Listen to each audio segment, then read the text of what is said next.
Welcome to Kilgallon's Pub, the podcast where I, comedian Joe Kilgallon, like to sit back, have some drinks with people, and recap, what's going on in the week and all that kind of good stuff. I'm totally fucking up the intro right now that I normally do because my guest is wearing a T-shirt of my other podcast, so I almost went into that intro, everyone. So that's why I'm screwing up. But if you're listening to the podcast for the very first time, welcome. What I do is I like to sit back, have some drinks, and just kind of, recreate that bar conversation we all know and love. You can follow the podcast on Instagram. That's at Kilgallon's Pub. Also on Twitter at Kilgallon's Pub. Give myself a follow. I'm at Joe Kilgallon on everything. And I'm very excited for this one. I got an old friend, a dude that I could talk sports with for hours, a dude I could talk about a lot of stuff with. Mm-hmm. And you and I both had similar. We both were here. Then we went to California for a bit. Yep. Came back home. Ladies and gentlemen, Herb Lawrence. Thank you for having me, Joe. It's great to be here. It's a great setup out here. You like it? Yeah. I can't believe it. Yeah. That's my producer, James Webb. Yeah, I mean, James is great. Thanks, These brother. mics are professional. This studio is excellent. I'm really going for it, man. I'm trying. Oh, man. You should see the green room. They've got Pac-Man arcade game, and then you've got, PS4? Everything. Yeah. Xbox, everything. A nice big L couch I've napped on while waiting for other people's podcasts to finish. Got to keep the kids happy, Joe. There you go. All right, man. Dude, I want to talk about this real quick, though, because we were talking about radio before we started doing the podcast. You know what song I heard on the radio the other day that I hadn't heard in forever? And being a Chicago guy, I'm sure you love this song. Okay. Or actually, being a human being, everybody should love this song. It's by one Jim Croce, and it's Bad Bad Leroy Brown. Mm-hmm. That song, those of you who don't know it, pause the podcast right now. You go to Amazon, Apple, whatever your music source is, Spotify, and Jim Croce, Bad Bad Leroy Brown. What's really fun, too, is if you ask Alexa to play it, those robots don't get, commas and stuff. So if I go, Alexa, play Bad Bad Leroy Brown, she'll say, playing Bad Leroy Brown. Doesn't get that you're not supposed to say it a certain way. Anyway, what I love about that song is it's a good story. Mm-hmm. It's about this dude. He's 6'4".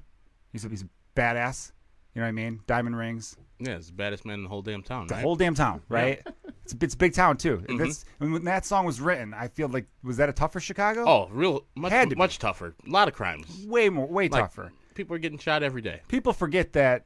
I think people listening now think, oh, Chicago's the worst it's ever been. No, there's more platforms for people to complain about it. Yes. It's actually not as bad. I mean, of course, we would like to see it get better, no doubt. But definitely in that period in which he's talking about Bad Bad Leroy Brown, and that dude, he must have had a good job because he had an Eldorado, he had a Continental. Yeah. He diamond rings that he wore upon everyone's nose, as I mentioned, right? But the plot twist at the end of that song, I'm about to do a spoiler alert. That's why I want everyone to pause the podcast if you've never heard the song. At the end, so basically, all right, he's talking about how awesome Bad Bad Leroy Brown is. He's 6'4". All the downtown ladies, they call him Treetop Lover. All the men, they just call him Sir because they have respect. And that guy, he was playing some pool. Oh, no, he was shooting dice. He was shooting. He's a good gambler too. Mm-hmm. That's maybe where he gets a lot of the money because they don't say what his job title is. He's a good gambler. He's getting all this money. He sees Dora, who's at the end of the bar. Mm-hmm. Dora's hot, right? Of course. You can't deny that. And he goes over and starts flirting with her. Little does he know that you don't mess around with Dora because Dora is the wife of a jealous man. Yep. Right? And then the two start to fighting. They go down to the floor. And when they pull them apart, who gets fucked up? Who gets fucked up, Herb? Bad Leroy Brown. Yeah, not so bad. Got his ass kicked. Hey, man. That's what you get, though. I mean, I think the size just intimidated a couple guys. Like, I'm not going to, step to this guy. But, he met his match that day. Finally, I never heard of him getting any fights, though. No, so I get what you're hinting at with that. You're hinting that just because he was 6'4", nobody ever messed with him. Yeah. But really, he was probably a dude that if you gave him like a swift headbutt, he'd go down quick. I mean, I just look at my own life where I'm not that tall. I'm 5'10", but I'm wide and like 300 pounds. So I've only been in one fight in my life. I don't know if I can fight, and that was when I was 12. People probably see when I walk around, they're like, I'm not going to mess with that dude. He looks intimidating. But I don't know if I can fight. And Bad Leroy Brown probably didn't have any practice. You know who has practice? 5'6" dudes. Because everybody's challenging them. They're got the Napoleon complex, and so they got a short temper, and they know how to fight. Maybe they don't win them all, but they know how to get in a battle. If I got in a fight, I don't know if I would win. That's a great point. That's why some of my favorite fighters in both boxing and MMA are those dudes that weigh like 135, but they could throw hands. They're fast. Yeah. When I was wrestling, I was 189 in high school.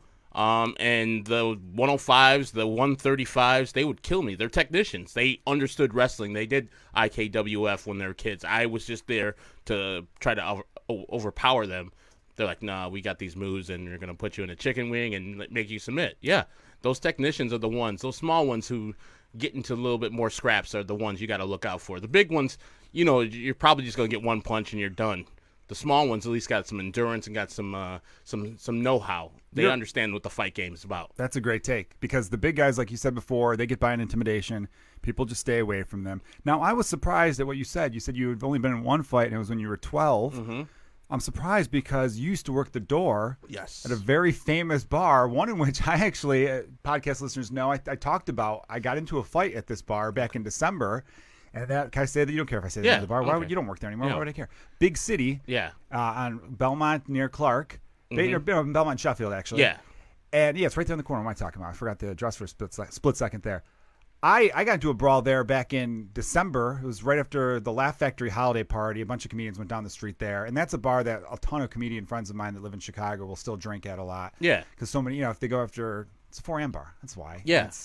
One time I saw Horatio Sands there, just chilling. If you're not in Old Town, Yeah. you're going to go up to Big City, I feel like, because Laugh Factory's down the street there. And, Wrigleyville, there's a lot happening. You never had to crack someone's head? No. They were strictly against actual fighting from us, the bouncers. We had to, pretty much have to hold back and only get physical as far as picking people up and throwing them out if these people were resisting us. Or when we told them, hey, leave, they usually would leave because we have a couple of people around us. So what usually wasn't a one-on-one situation. But I have had a couple times when I had to pick guys up and leave. When I lived, closer to where Gamekeepers is at. Oh, yeah. I used to go to that bar when I was 19. Yeah.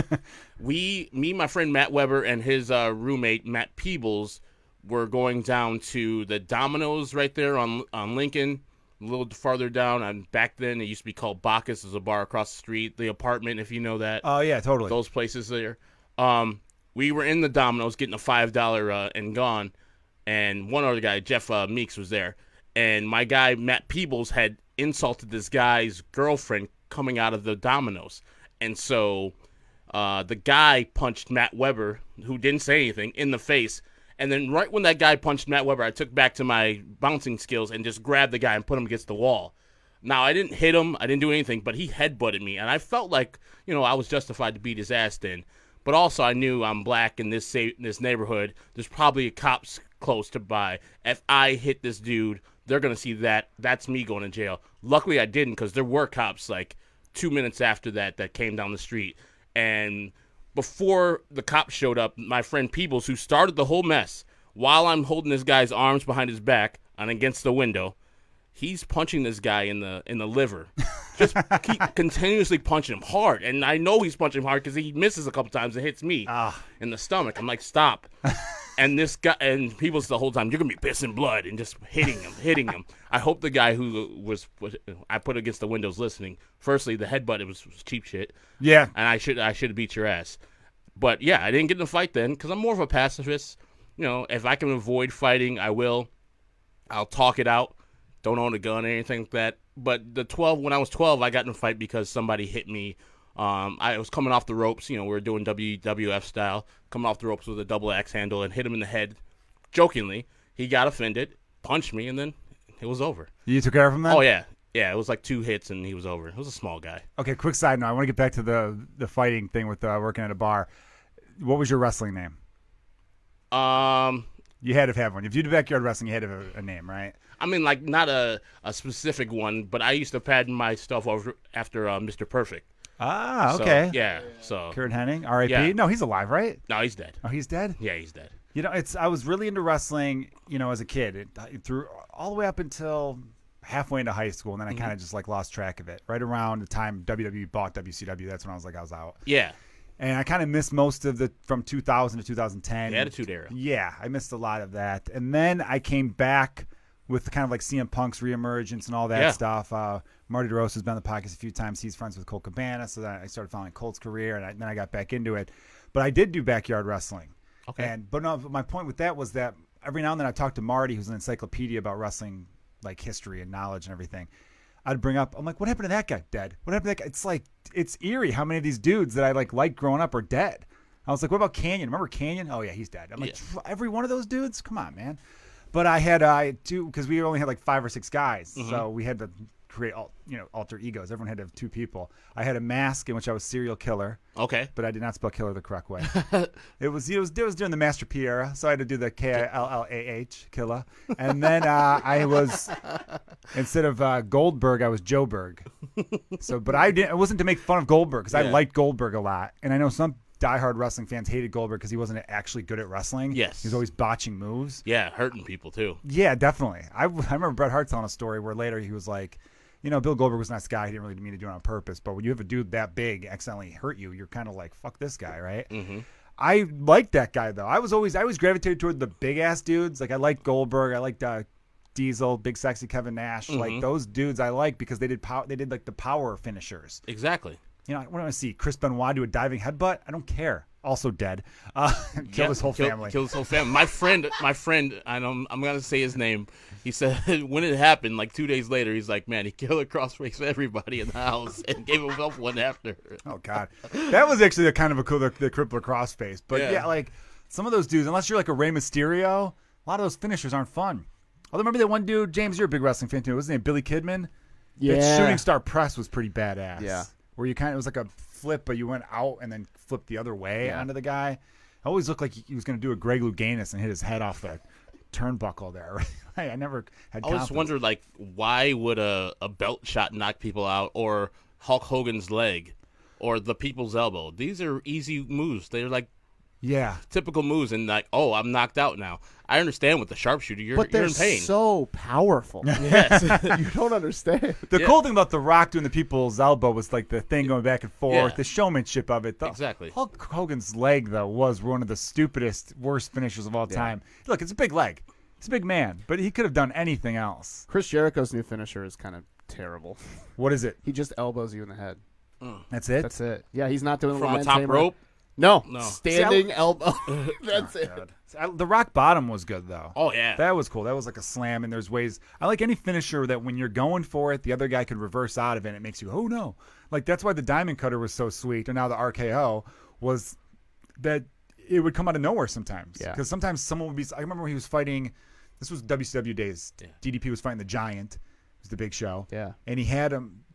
The Giant had the choke slam getting ready for it, and as he was lifting him up, DDP like reversed into the Diamond Cutter, and everyone was like, "Holy shit!" It was because DDP was on the top rope, so he grabbed him from it. When he was going, he just switched it and then hit it, and everyone went nuts. And that was all of Diamond Dallas Page. He would call for the Diamond Cutter, fail the first attempt, then get it the second attempt, and everyone went home happy. Exactly. He gave the people what they wanted. And now Dallas Page is more popular than he ever was doing this yoga. Doing that yoga stuff. Yeah, he's big time. You got Jake Snake back on his feet. Also, That's great. Razor Ramon. Is Razor Ramon back on his feet because Yeah. of DDP? Yeah, Scott Hall. Yeah. Good, yeah. Yeah. I read about Scott Hall like back in the day when I was getting wrestling magazines. He was like pre-med at a like really good university before he just quit to focus on wrestling. He's like a really bright guy. When they said he was just a regular white dude, I was like, what? Oh yeah, because you thought he was Spanish, Yeah, right? I was like, 'Cause oh the man, Chico? the machismo and shit. Not Yeah, Mexican at all. yeah. I was like, oh yeah, of course he is coming out. And man, they really sold it. Just extra hair and They greased it up. Yeah, it was terrible. Razor Ramon. What was his finisher was cool too? The Razor's Edge. Yeah, Razor's Edge It was was great. like a crucifix that he threw up. Yeah, he was the guy I loved too. That's kind of like, well, I liked Lex Luger's rack and just he was Torture like, huge rack? and just putting people on their back and making them submit. That was great. The torture rack's one of the best finishers to do to a 5-year-old. If you have if you're ever around like a little kid, you could throw them on that and do that. My son's 2 and I do it to him. I don't want people thinking I'm evil because he's 2. Speaking of people who are dead, not my son. My son's alive. Everybody. No. They're both good. sorry, Lex Luger was with Miss Elizabeth when she died. They were really. Yeah, yeah. I heard he's in bad shape. I heard he's like his muscles are just Oh, years yeah. of roids. Like if you saw him today, you'd be like, oh, He's a you're little guy, yeah. You're Pretty not. gaunt. Yeah, like he's kind of like his jaw looks like it's gonna fall. Like kind of Yeah. Roger Ebert looking in a way, which is that's not a fun look. Yeah, like everybody's dead. Coco Beware, I think, is dead. No, he isn't. Sorry. What's the guy? Junkyard Dog's dead. Junkyard Dog. Yeah. Died a long time ago. I'm sure Kamala's dead. Well, Anvil. No, which one of the Hart Foundation died recently? Which one? Yeah, Jim. Jim Anvil. Jim the Anvil Neidhart. Yeah. Oh yeah, and He wasn't a brother though. Was he a cousin? Was he Brett's brother or just a cousin? He was a brother. Was he right? a brother? I don't know. Wasn't I Jim can't a remember. brother? I think so. yeah, wasn't that the dad of Natty. of the Or Natalia. is that the guy who played football? Oh, no. Hold on. Laurinaitis? Is he still alive? Oh, John Laurinaitis? John Laurinaitis is still Laurinaitis alive, right? is dating the Bella twins' Wow. mom, yeah. Okay. Gotta watch Total Divas, dog. Yeah, I get It's a blast. the Heart Foundation and the Road Warriors mixed up sometimes. I don't know why. I don't Road know why. Warriors were Animal and Hawk. Yeah, Animal and Hawk. Yeah. They're around. and one of them's dead, isn't it? Are the Bushwhackers dead?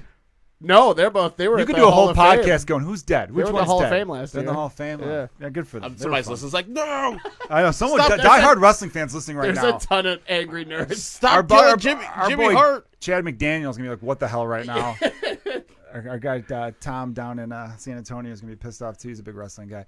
Yeah, I remember like at a time it was like Benoit died, then the guy from Benoit's partner died like a year after that. Mexican cat, I forgot. his name. Eddie Guerrero. I remember him dying. Yeah, that's he true. died after that. I was like, man, this just people are just killing themselves. Or it's just It's a crazy lifestyle. They go they travel insanely, and they don't really make. It's kind of like in comedy, you don't make much money at all coming up. yeah. And then there's a little bit of a middle class, and then Yeah. hopefully you pop off and you're making insane Well, I think the money. median for WWE is like $50K a year. Ugh. Oh, for like the people who Like are on the, TV? The low and mid Oh, the bare cards. minimum. Yeah. Wow. And the bare This is minimum like in the like dark baseball's matches, guys? 550,000. I think so, yeah. The Okay. main eventers and the superstars, yeah. And that's a lot of travel. And are they getting their hotels paid for, those guys?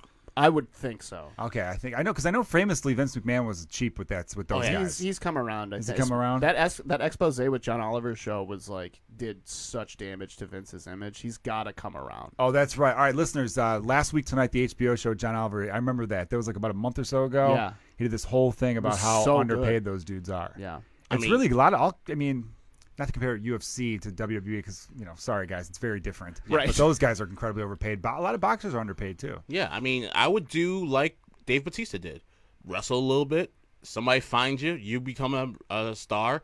He wasn't that great of a wrestler. I mean, he, battled for, I think he might have won a belt or two. But no one, if you say Batista to a lay person, like, I don't know who that is. Yeah. But then you could say, Guardians of the Galaxy, that guy who's in that movie. Yeah, that's Dave Bautista. He used to be a wrestler. That's the dream. You don't want to be like John Cena. Like, yeah, he's a popular guy, but he's still wrestling. And he's still doing movies. Like, leave the business. Get out. He's not doing 52 weeks or anything like that. But he's on the roster. Like, you want to be The Rock, where it's like, yeah, that's the pipe dream. But That is also, the pipe dream. I was going to say, Dave Bautista is the perfect guy. He's not that great of a wrestler. He was a big dude.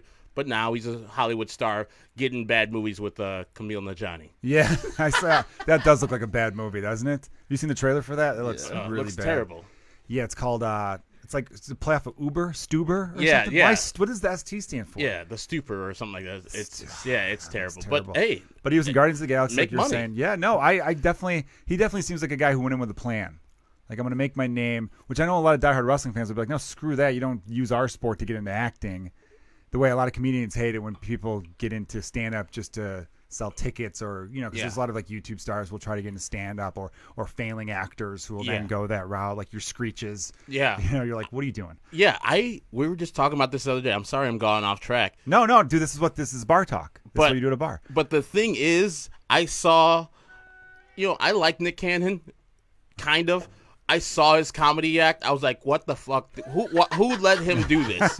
This is terrible. He's not good. The setup's bad. The punchline is horrible. It's mostly self-deprecating stuff about him and Mariah and how he's kind of a bitch to Mariah. We understood this. Give me more.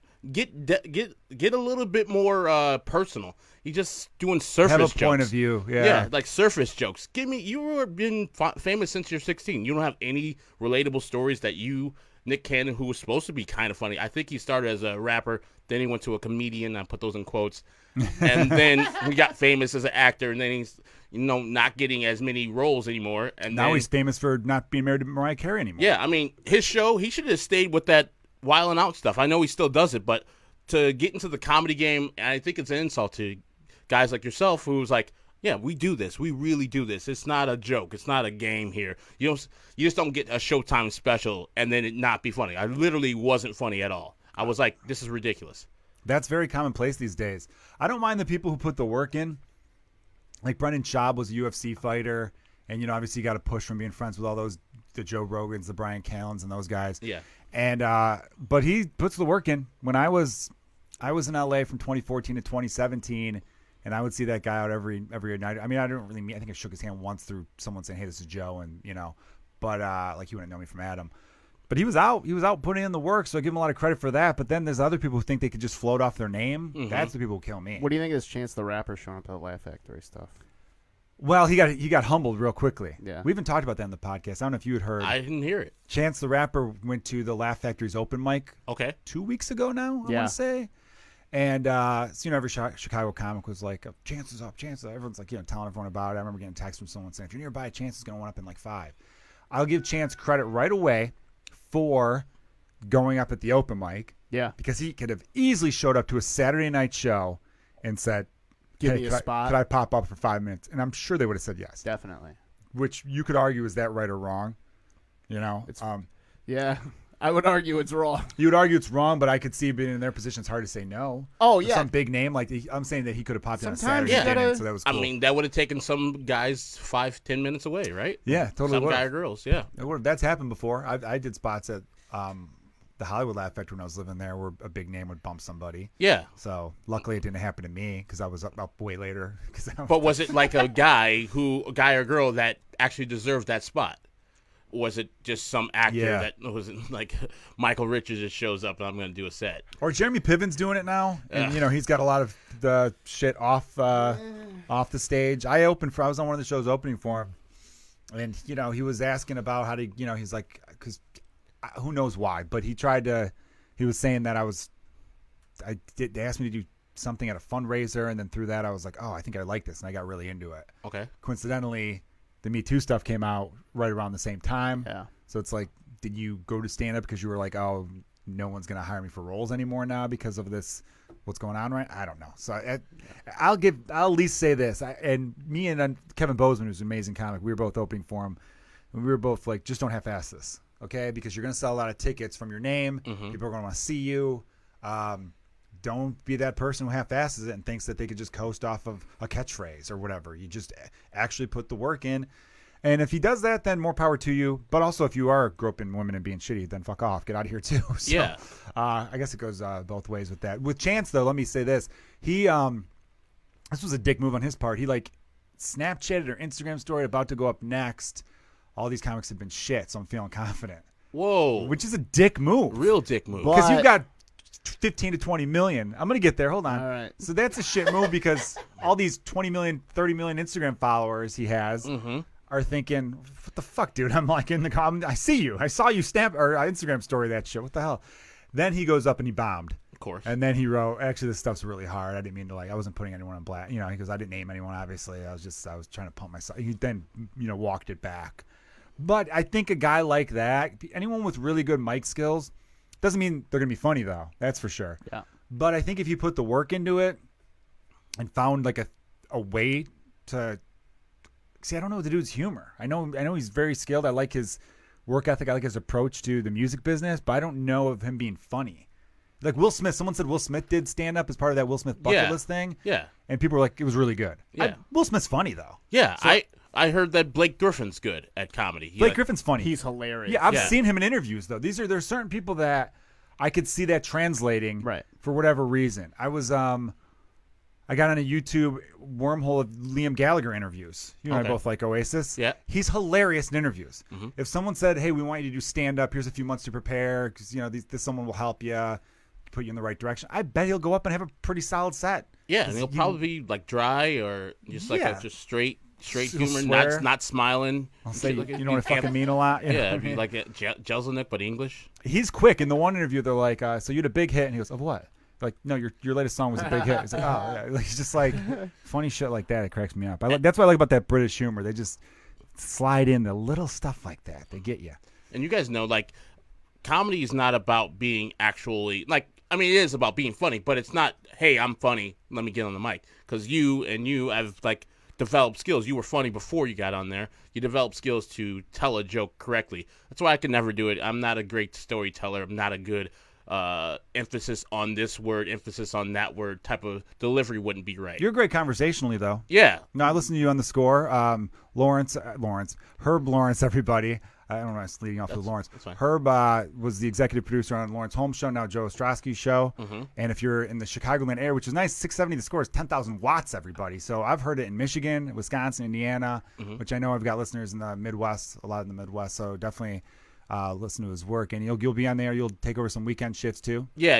Every once in a while, they'll throw me with Mark Rohde, Anthony Herron, or 10 to midnight if Julie's like far away or sick or something like that. I'll go on the mic once in a while. And you produce Cubs baseball. Yeah. So that's like when they come back from commercial and there's music playing leading back to the announcers. Yeah. You pick the song. That's usually me. Yeah. I mean, Monday through Friday, usually it's me. A lot of Nirvana. I Yeah. hear some Nirvana, which I like. I'm a fan. I'm a fan of Nirvana. I'm a fan of all 90s like grunge alternative music. See, this is what I want to talk about with you as well, because I get accused of this every now and then. Mm-hmm. Because I consider myself very new school in a lot of ways. Mm-hmm. But then I become an old man when I talk about things being better in the 90s. I Yes. think you could be both. And I like to give the example of, wait a second, everyone. I could admit that television's the greatest it's ever been.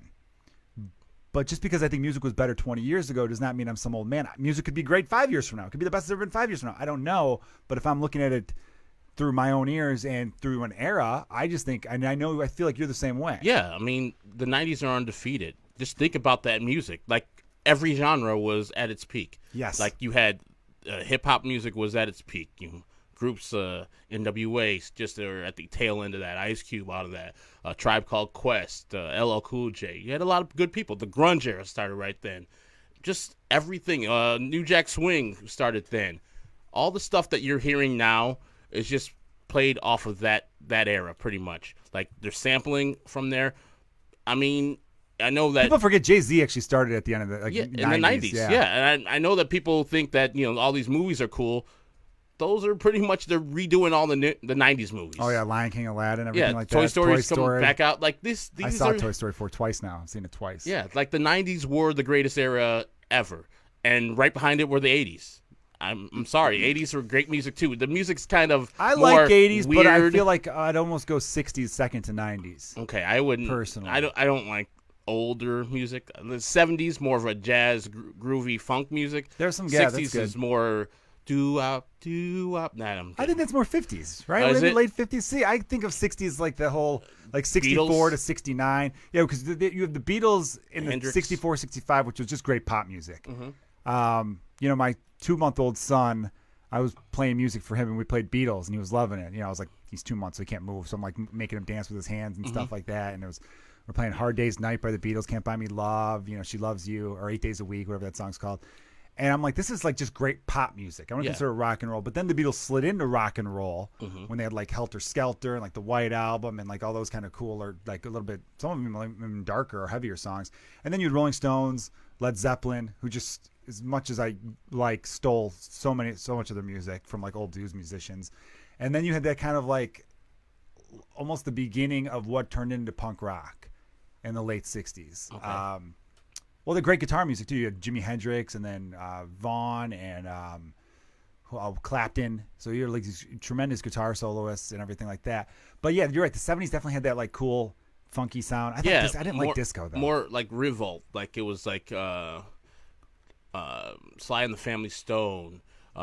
Michael Jackson's first couple albums were during that. Prince, his first couple albums were during the 70s, early 80s.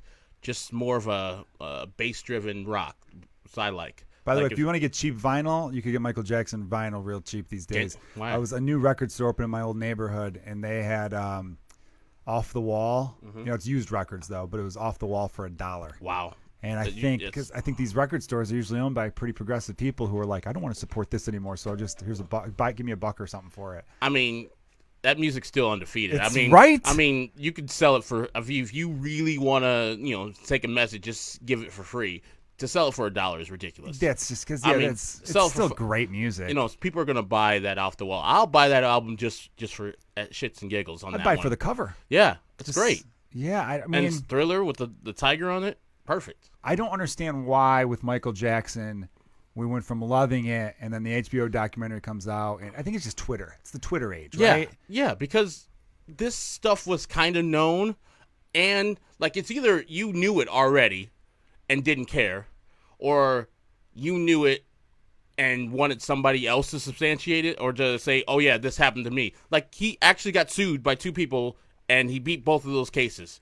Like, he paid a kid off and his family. I don't know what came of that. Rumors that kid said it didn't happen, whatever. Yeah, there's the one kid later said, my parents made me lie. Yeah. And then the other family, they also had, like, the mother one time slipped on some, like, juice in a grocery store aisle and sued them, where the surveillance camera showed that she dumped it out. Mm-hmm. I don't know. Like, you never want to say anything that makes it seem like you're not taking victims seriously. Yeah, but, like, I made a choice a long time ago because I thought more than likely Michael Jackson did something untoward. I don't know if all these stories are correct, but I made a choice. I mean, the choice that people got to make with Elvis, the choice they got to make with Woody Allen, the choice they got to make with Roman Polanski's movies. Was Elvis a molester? Did he do something bad? I mean, he didn't molest anybody, but, like, he met Priscilla Presley when she was 12. Oh, yeah. Pretty much groomed her up until she turned of age, and then Yeah, dated her. that might be. I mean, no offense, Southern friends. That might be a weird cultural thing back then. And that Jerry Lee Lewis, the same thing. Pretty much married his cousin. Yeah, she was like 13, right? Yeah, That's pretty creepy. So you have to divorce yourself from, hey, this guy might be a bad person or might have done something bad, but his art is great or her art is great, and so that's what I do. It's not great. It's not a very good thing for me as a liberal person to say that, but I feel like I wouldn't listen to any music. Like, R. Kelly's music's still undefeated to me. It's still great. See, I gotta these say that. People who make genius level stuff, which is why I think I'm just below genius as a comedian. Yeah. They all seem to have something a little screwy with them. I mean, not all of them. Obviously, Yeah. there's some people that you're like, oh, they don't really have any black marks on their record or anything like that. Prince was kind of a big homophobe, from what I've read about Was he? him. I mean, yeah. is that from the he was Jehovah's Witness? Yeah, they're kind of notorious for that. And he had some like quotes in like 2008. But some of this stuff gets swept under the rug. There's a famous Chicago actor that is very beloved that I don't want to. Can I guess this Chicago actor? You could guess it. I just don't want to. No, why do I give a shit? You guys have Google. Bill Murray. Bill Murray, I think, was accused of beating his first wife, but no one ever talks about it. I mean, She wrote it in the divorce settlement. okay, see, no one ever hates Bill Murray. There's not a person alive. I'm a huge Bill Murray fan, so it's Yeah. weird to even say that out loud. Yeah, but, you have to, like, I think you have to divorce person from art. Unless you just want to not like anybody, because I'm not Michael Jackson's friend. I never will be, and I don't know what he did. More likely than not, in my mind, he did something untoward to at least one kid. Too much smoke, too much fire. And so I gotta say, yeah, I wasn't hanging out with the guy, but tell me if you would have done something about it, yeah, Herb. yeah. Tell You me said, hey, when you let he's 5, damn it. yeah, when you let Thriller roll, you ain't bobbing your head. You're not getting on the dance floor. Dude, Tell me that song, if Billie Jean comes on and you don't instinctively toe tap to the beat, there's Yeah. something wrong with you, I feel like. exactly. And It's so, too good. So yeah, I got this here. I'll summarize it for the people listening.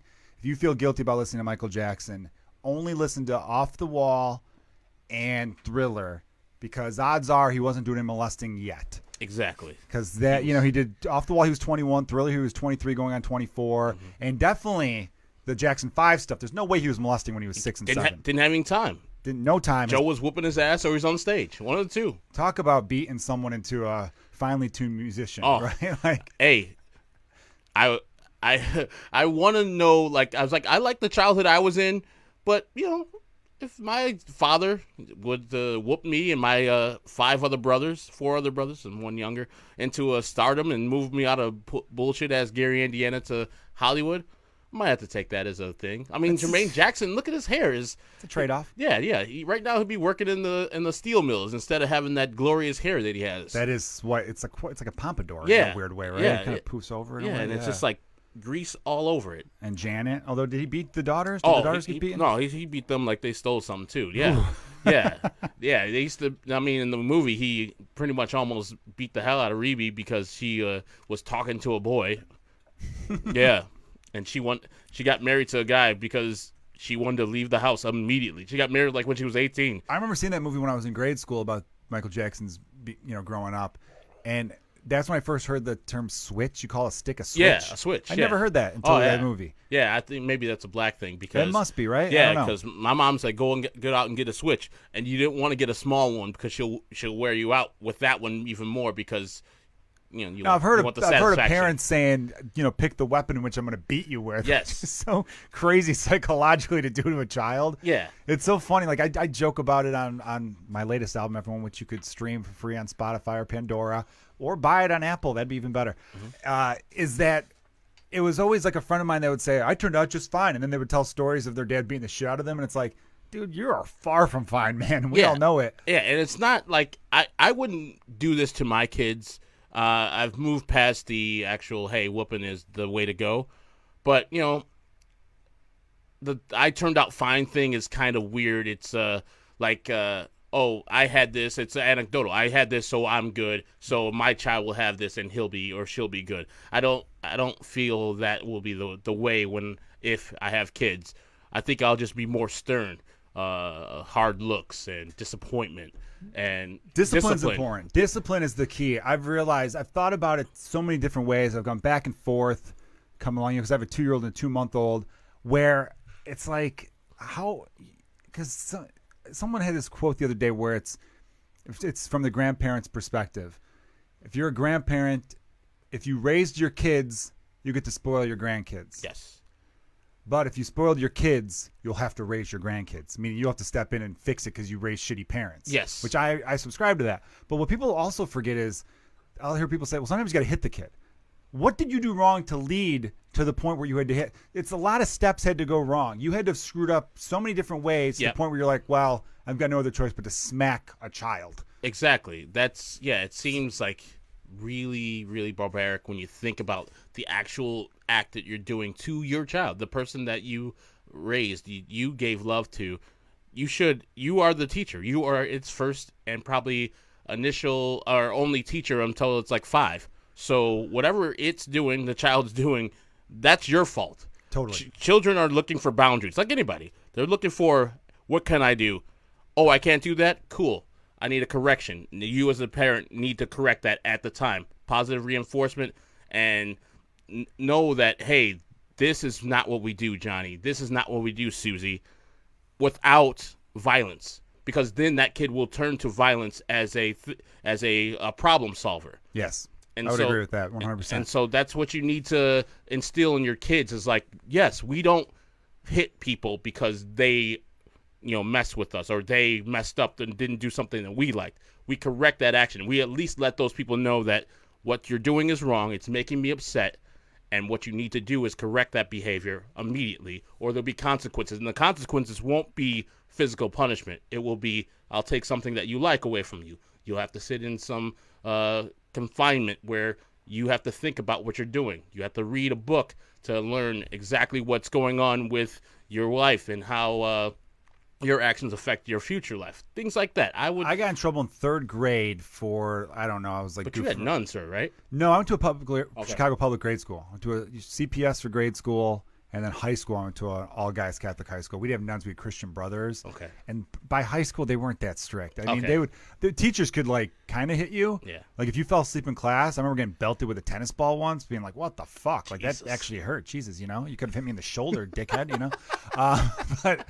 They were pretty cool. As if you were respectful, they were respectful to you. Everyone's got along pretty well. I mean, they would be like tucking your shirt and that type of strict. Yeah.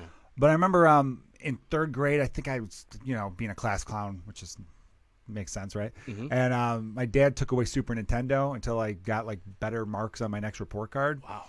And I stopped being in video games after that.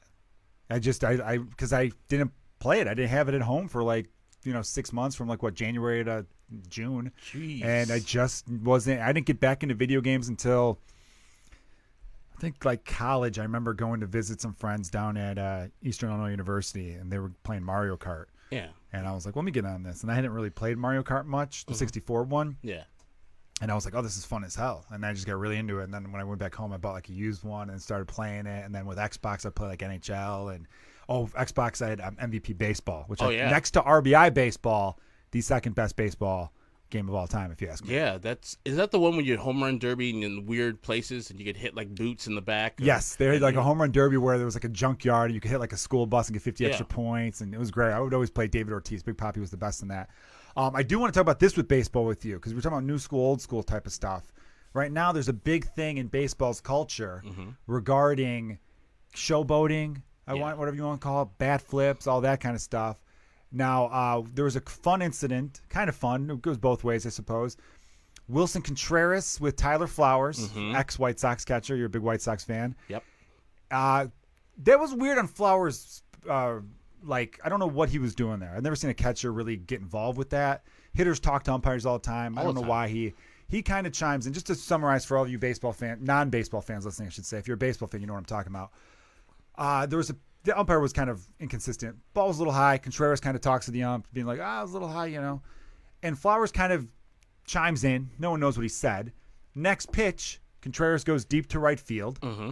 And right when he hit it, he looks back and says something. You got to be like a fuck you to him, to the catcher. And then kind of rounds the bases, kind of jacked up, waving his fists around and stuff, which I love. I like that. Me too. I love all the Latin players because they're fun. They play the game like kids should play the game. Exactly. Like we're getting paid millions of dollars. I don't know how professional athletes don't every now and then be like, dude, we're getting $10 million. Oh my god! Like just why they should be more giddy every fucking day. Oh yeah.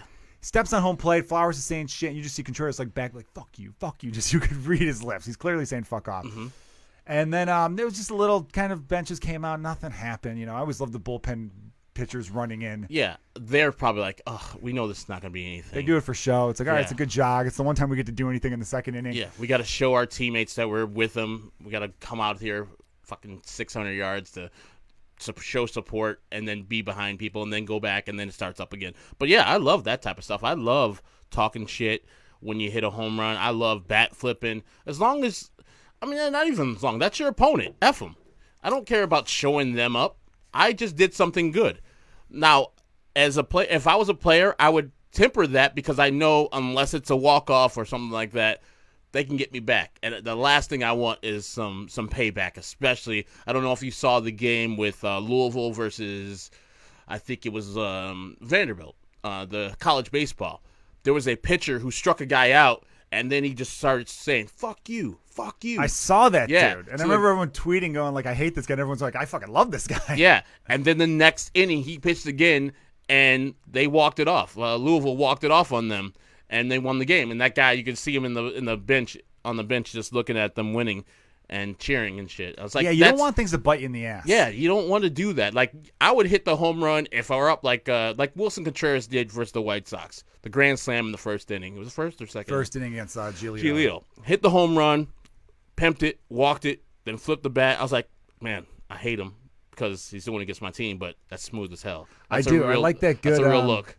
I like a good bat flip. Yeah, I'm weird with this. Now, here's where we might disagree a little bit. Mm-hmm. I kind of like both. I love bat flips, but every now and then if a pitcher, as long as it's not at their head, obviously I don't want that, but every now and then if a pitcher wants to put one in someone's ass, the baseball, that is, everyone, that kind of is funny to me. Like what Pedro Strop did with Puig, that made me laugh because they were pitching around him and Puig talked shit from the batter's box. Yes. That makes me think, if you're going to talk shit from the batter's box, go ahead. Now, if Puig would have pimped a home run and then his next time up he got hit, that would be like, fuck off, dude. Yeah. Strike him out. Yeah, because Puig knew, and it was a nice breakdown, I think it was by John Boy on Twitter. Puig knew that he was pitching around him, and that's fine. The game was pretty much over. First base was open. Yeah, he didn't want to mess with him and said, okay, here's 3 balls that you're not going to hit unless you get yourself out. Puig get out of the batter's box. He's gesticulating, talking shit. That guy's a pussy. He looked at Madden even. Contreras is seeing him doing all this stuff, and so Contreras gave him the fist. He gave Strop the fist. That must be the thing to say. Hey, hit. And they didn't deny it. They did not deny it. Hit him right in the ass. Strop's like that guy's a dummy. He's a stupid player. That's he why said he's a fucking idiot, or he called him stupid. Yeah. He said stupid as fuck. Yeah, that'd be quite a good fight there. Puig's got about 10 to 15 pounds on him. They're roughly the same height. Mm-hmm. That John Boy does great breakdowns. I like his stuff a lot, but on that one he was kind of making it like Strop wanted no part of it. But if you watch the video again, they're both walking towards each other. Oh no, Strop only took a step back to kind of almost get in position to be like, "Are you coming?" Yeah. But it didn't look like Pedro wasn't walking away. It didn't look like. He wanted all the smoke. Yeah, definitely, for sure. And Puig, like he said, he wasn't like he had clear time to go out and get him. He had clear time. Like there was no Contreras going up and getting him. It was, we're free. Cool. Come on through. Let's fight. And Puig has already gotten a fight this year.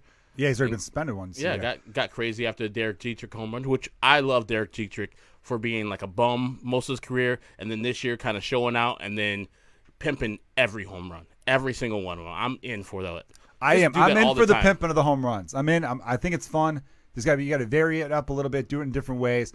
So let me follow up with this. So I remember listening. You were producing Lawrence Holmes show at the time with the Tim Anderson thing, which he's a very fun player. I like Tim Anderson a lot.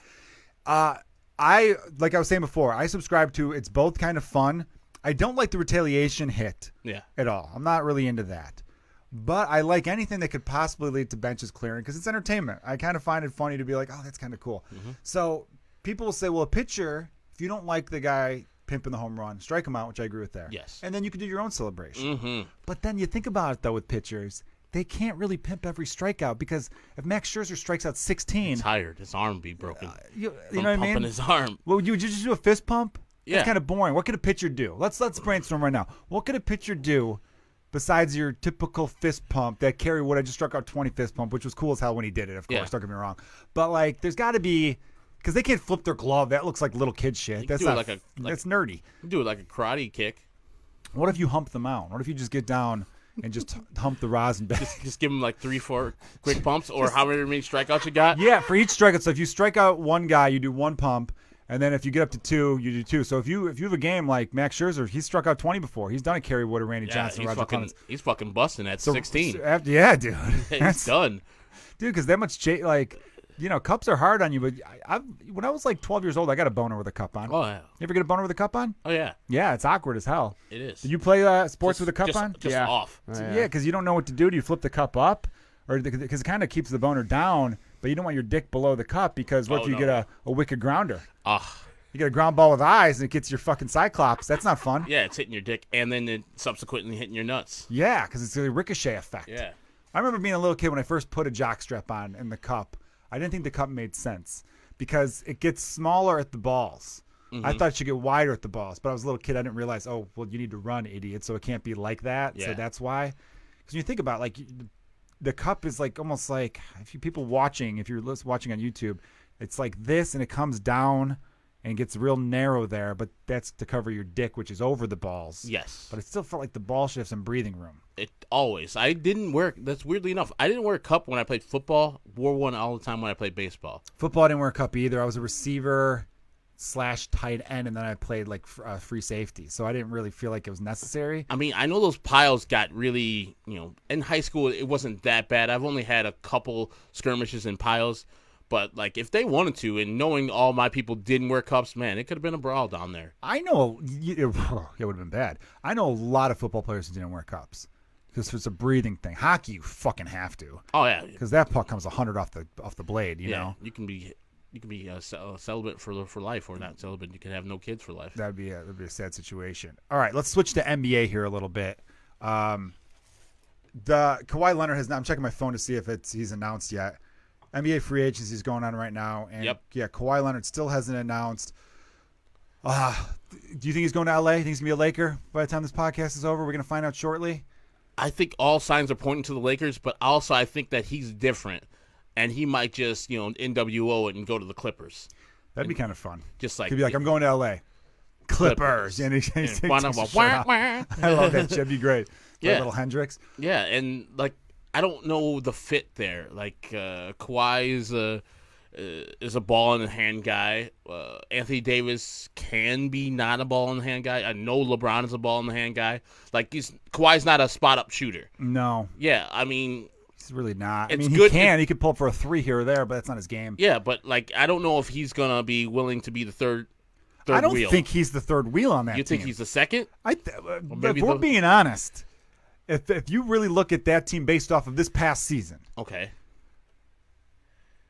LeBron James is the third best player on that team. Wow. I know people are going to be listening going, no, fuck that. People did not really – LeBron James does not play defense anymore. Now, some people could say, well, because he has to conserve himself for offense. He's at that stage in his career. He really hasn't played the last 4 seasons. If you really look deep into the numbers, I'm surprised basketball, like baseball, if you're a baseball fan at all and you're not hip to sabermetrics and checking fan graphs and those stats, and not that they're everything, but they're a lot. Yeah. But on the basketball side of that, and the NBA is so popular right now, But I feel like NBA fans never quote win shares. They never quote per 100 possession stats. They never quote any things like that. No. Where if you really look at those stats, he on the defensive side of the things, he's really dropped off. He's still averaging 27 points a game, which on a bad team isn't as impressive. No, somebody's got to score. Someone's got to. Thank you, Herb. You get it. Because some people are like, he scored like I remember Gordon Hayward. I'm like, he's a good player. So I'm like, dude, 26 points. I'm like, that team needed someone to score points. Yeah. I mean, Utah's a much better team now, almost without him. Yeah. So anyway, though, I think Kawhi Leonard, because he plays both ways and does it so well, and he's one of those dudes where, yeah, his assist numbers are pretty low, but people forget assists are a lot about team construction. Yes. I remember someone saying like, look at this one season, Jordan only averaged 4 assists, and I'm like, yeah, because when they passed him the ball, It was shooting time. it was shooting time. He wasn't passing it Yeah. back. Wasn't passing to Orlando Woolridge. A great example of that is Pippen and Horace Grant were both hurt it was like the 89-90 season. Okay. They missed 12 games, both of those guys, I think. So the team construction changed. Jordan played point guard for those 12 games. 11 triple-doubles in 12 games. Baby. Still, Yeah. Because the rebounds. He had to. Yeah, rebounds and assists are they're great stats. I'm not diminishing them, but a lot of those counting stats could get inflated depending on the team construction around you. Yeah. Derrick Rose's rookie season should have averaged 10 assists a game. You know why he didn't? Because the rest of the Bulls couldn't shoot for shit. They had a terrible team field goal percentage. I don't know. I just get annoyed when fans don't look beyond what's in front of them. Yeah. Like LeBron James could average a triple-double if he wanted to every day. Easily. But he's not. He's like, I'm not going back to get that rebound. Just give me the ball. I'll bring it up. But yeah, like getting rebounds, if you're LeBron James, is not a hard thing. The triple-double stat, though, has gotten crazy, though. Yeah, everybody's getting one. Like average one. Who averaged one? Like LeBron averaged one in the finals. Yeah, Westbrook has averaged a couple. In the last 2 Harden seasons. nearly did. LeBron nearly did. It's not. I read this. Or I heard it. Might have been on your station, The Score. Lance Stevenson led the NBA in triple-doubles in 2013 with 4. Jeez. 4. That's not a lot. We're only 5 years later from that. 5-6 years later. And people are getting 30 to 40 a season. Yeah, it's just commonplace. A guy is averaging one for the whole season. It's more possession, so you're getting more assists, more rebounds, more chances, and everything like that. I love the sport of basketball. NBA free agency is starting, and this is where I become an old man again, like with music. But we're right though. We're not old men. We're right. The 90s is just better. Yep. Hip hop was better. Alternative was better. Man, I watched that. So I'm getting sidetracked. That Spider-Man Into the Spider-Verse. I saw that. I know you're a big fan of that movie. It's a good movie. It's great. Some of the songs I thought sucked. And I know people were like, no, this is what's the new cool hip hop songs right now. And I'm like, where's the part of the song that makes you like go, oh, this is a fucking anthem? I don't hear anthems anymore. Like Tupac and Biggie, those songs were anthems. Mm-hmm. Nirvana, Oasis, people were writing like songs that you put your fists up to. I mean, you play the first couple chords of "Smells Like Teen Spirit." Everybody is on fire. I heard California Love recently. Hadn't heard that in a couple decades. I know some people think that song's okay. Mm-hmm. I was like, this is a beat. Yeah, like the first drum beats of Poison from Belle Biv DeVoe.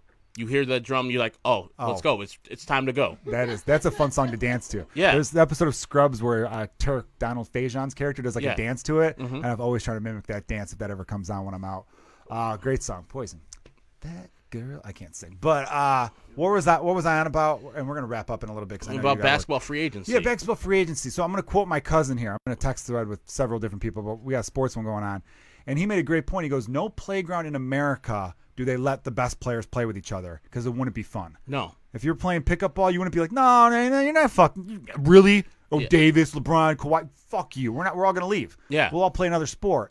And yet in the NBA, that becomes commonplace, and it's killing me. And I think it is killing the game because no one gives a shit about the regular season anymore. Regular season ratings were down. Yes. The sport's making tons of money, though, because they are the best at advertising. They let individuals be individuals, which is so smart. I wish baseball would take several pages out of that book. I don't know. Is there a way to fix it, or are we just at the point where this is just commonplace? Guys are going to get together for brunch and pick their spot.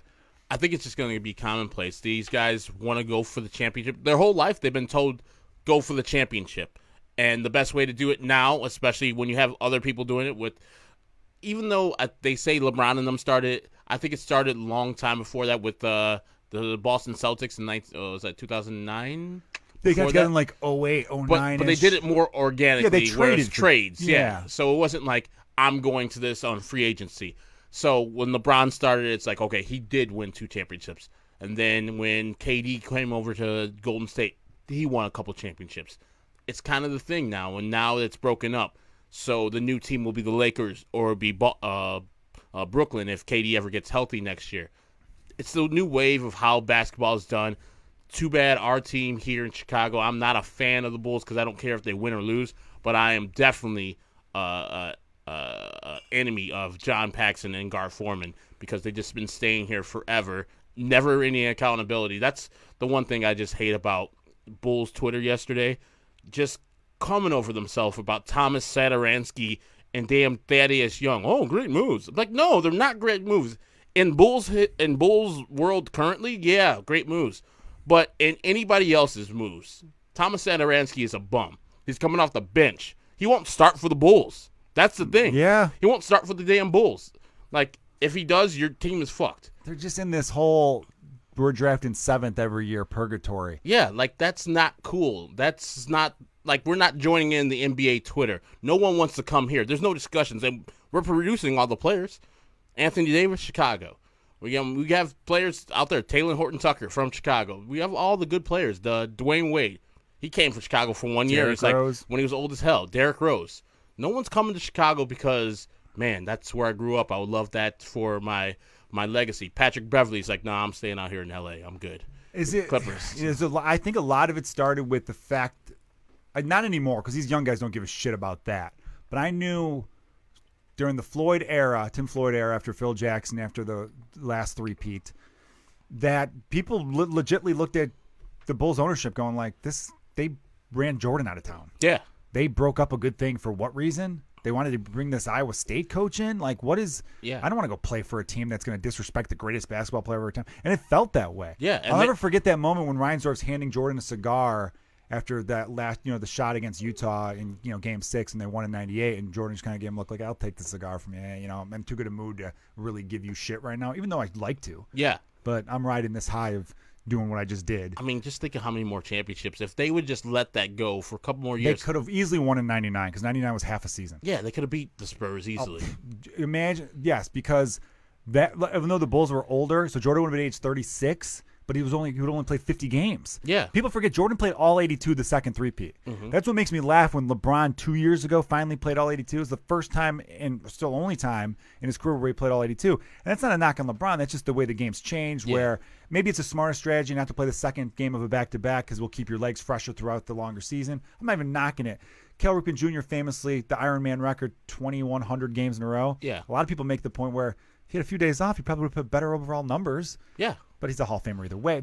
So I'm not even knocking that strategy. But when people go nuts for something that was commonplace, that's where I do get a little bit like, no, look, yeah, it's nice he played all 82, but it's not special. Yeah.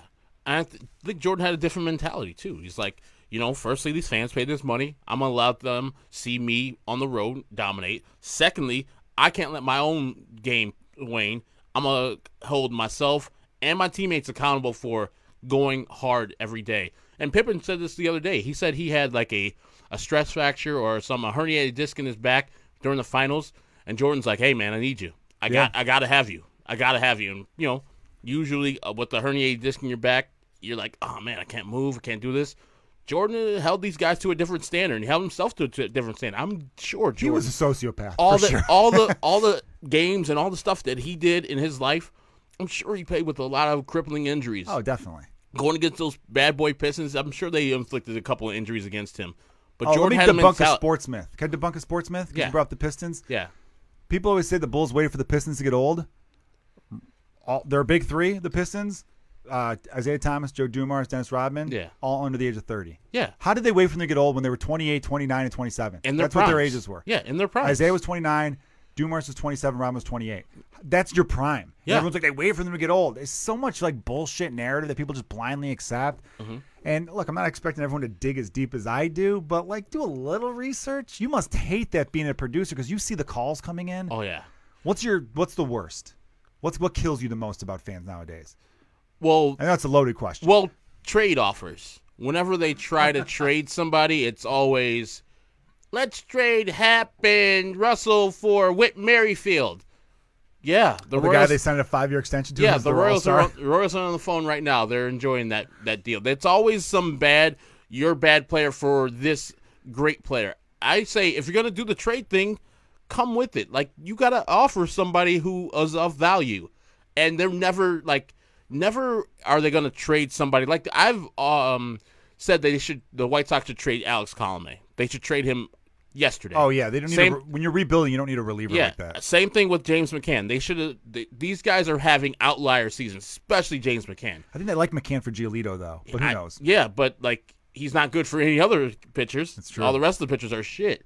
So, like, trade them. Like, they wait too long. They waited 1 year too long on Carlos Quentin. They waited 1 year too long on Avi Garcia. They waited I 1 remember year. those names. They did AJ right because he hit 28 home runs, a career high, and then they just didn't release him. They just didn't re-sign him, which was perfect. Don't re-sign him. They waited 1 year too long for let Paul Konerko retire. Like, just wait. Just at their height of their popularity, trade him. If you don't think this player is going to be that guy in the future, is this an outlier season? Like, I believe James McCann has never come close to this. Ever. The same thing with the LA Angels. I love Tommy La Stella, and I love what he's doing this year. Trade him immediately. He's not this guy. The Cubs need a second baseman. They might trade back for him. Yes, he's not this guy. And if he is this guy, fuck it. No, I hate. That's another thing. Overreaction. People are like, all of a sudden, Cubs fans hate Theo Epstein because Dan Vogelbach's an all-star. Dan Vogelbach is a DH who can't even play first base, and he took years to get good with Seattle. Yes, and we got the guy who got the last out of the World Series foreman, Mike Montgomery.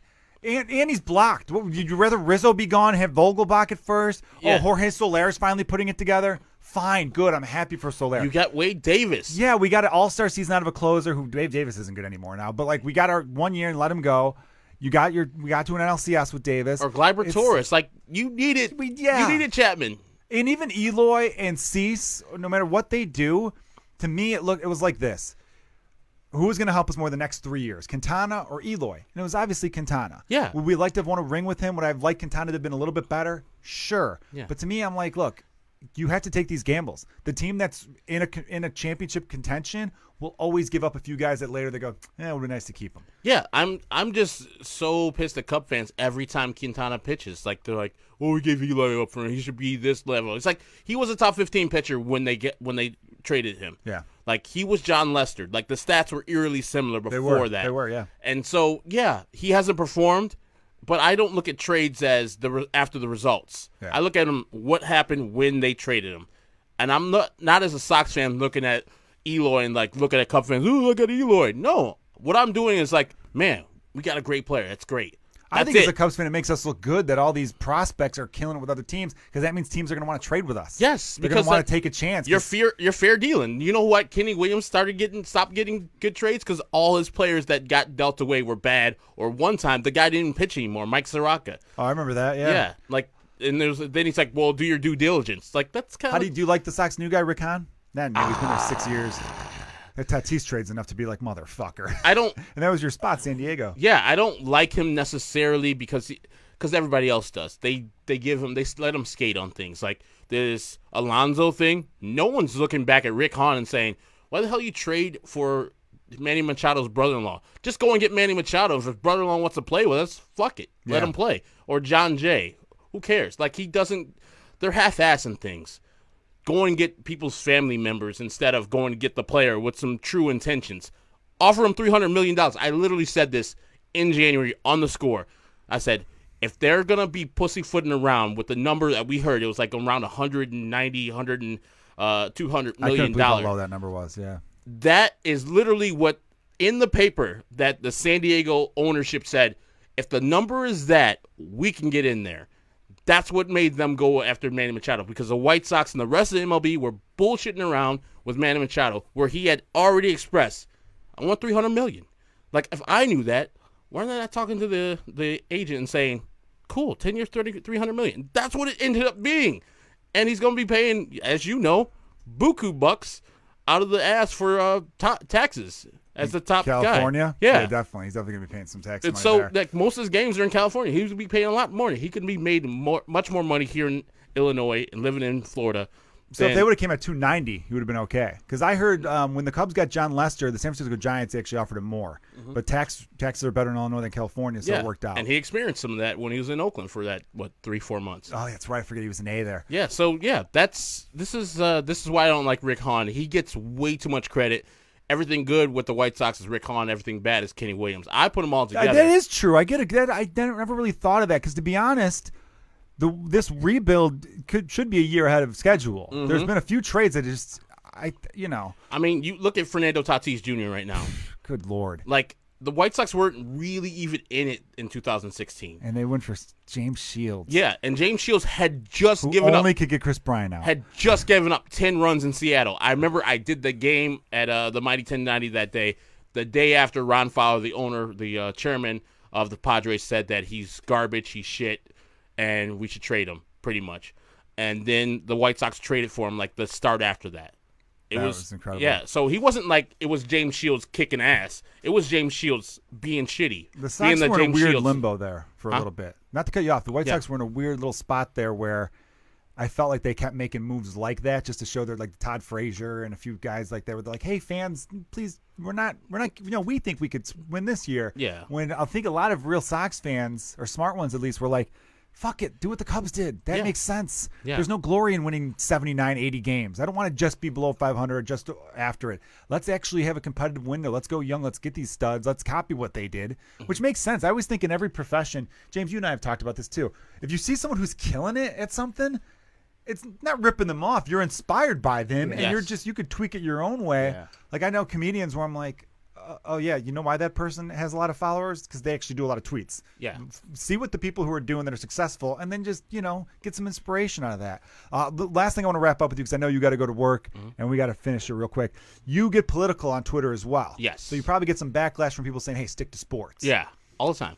All the time, right? Annoying because it's like, hey, I'm an individual. I can talk about whatever the hell I want, which I agree with. I'm cool with that. But I also respect that you have, like with the whole Michael Jackson thing, you could separate things. Because as a Cubs fan right now, I will get some shit from people going like, how do you root for the Cubs because of ownership and their ties?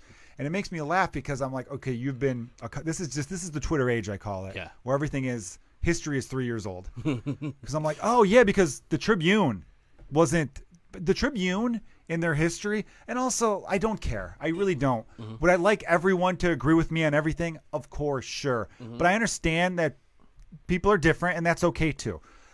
The Tribune was a paper that started in the 1880s. In their history, only endorsed one Democrat, and that was because he was Barack Obama from Chicago. That was a huge Republican paper. Sam Zell, before the Ricketts owned, that guy was. You ever see in the movie Pretty Women? Richard Gere's character is a venture capitalist where he's like, I buy up these companies and break them into millions. He's like, it was evil what he was doing. Yeah. That's what Sam Zell did. He would you're a small business owner? I don't give a fuck. I'll end you. Like, that's what his crazy business world mindset was. And yeah, the Ricketts, I don't agree. I don't support the Trump administration whatsoever. Donating money to them, all that stuff. Yeah, that sucks, all that kind of stuff. But at least they do. Tom seems to be pretty moderate. Yeah. The sister Laura, who's 25% owner, was a huge donor to Hillary. Yeah. And they do put money into the team. Did it seem like they got a little cheap this year? Yeah, but still second highest payroll. Stadium has to be improved, putting things in. Ticket prices are a little too high. But it does crack me up where I'm like, what do you think? You think these guys are all saints? Yeah. Yeah. I mean, is there an owner?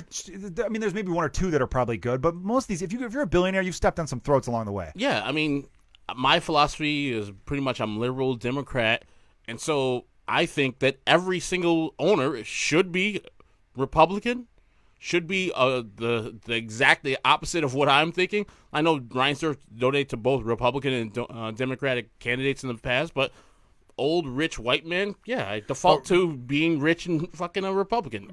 Reinsdorf was against labor though because that's the '94 strike. He led that. Yeah, and so he was he was on the wrong side of that. Yeah, if you're choosing your team based upon the ownership, you're going by it on the wrong way. Yeah, if I was a Cub fan, I would be dismayed by what they're doing as far as the ownership, but also I'm a Cub fan. I was there before them. Fuck them. I'll still root on the team. I don't want them taking it away from me. Yeah. As a fan, I've waited my whole life for them to be dominant. They're finally been dominant these last 4 or 5 years, and some stupid political shit. Which all people at that level too, these billionaires, they don't really give a fuck about the candidate. They're hedging their bets. Yeah. People forget companies like Starbucks donate to both sides. They're hedging their shit. Do I think the Ricketts really love Trump? No, I don't. But I think they see it as an opportunity for them. Yeah. Oh, we give him some money, and then it opens up some doors for us because they were giving millions of dollars to what, Cruz, or who was their guy? Yeah. Jeb Bush, someone else, Scott Walker maybe. Maybe Who I don't gives a know. shit? But like, But the son looks like Ted Cruz. he does, doesn't he? Yeah. He's actually a really nice guy, Tom Ricketts. I met him when I did Anthony Rizzo's charity event, and talked to him for like 15 minutes, and I even gave him outs because I remember thinking, like, why is he talking to me so long? We just met. I haven't even performed yet. I mean, one thing if he saw me kill him was like, dude, you're funny. I want to get to know you. But I just talked to him about random baseball stuff. You know what's funny, actually? During that conversation, he said he was because they just signed Brandon Morrow the day before. Okay. And he goes, let's hope the Dodgers didn't pitch him into the ground.